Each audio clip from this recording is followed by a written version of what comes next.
आणि या कार्यक्रमाच्या माध्यमातून आता आपण तालुक्याच्या स्तरावर आणि सर्कल स्तरावर किंवा गावाच्या पातळीवर देखील हे दाखले तुम्हाला लवकरात लवकर मिळाले पाहिजे, त्यासाठी आपण ही उपाययोजना करतो. आणि एक लक्षात घेतलं पाहिजे, ग्रामीण भागातले हे अभियान कशासाठी आहे तर ग्रामीण भागातली जनता शहराकडे घेऊन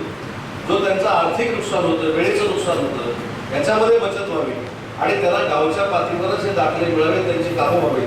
त्यासाठी छत्रपती शिवाजी महाराजांच्या नावानं हे आपण अभियान सुरू केलेलं आहे.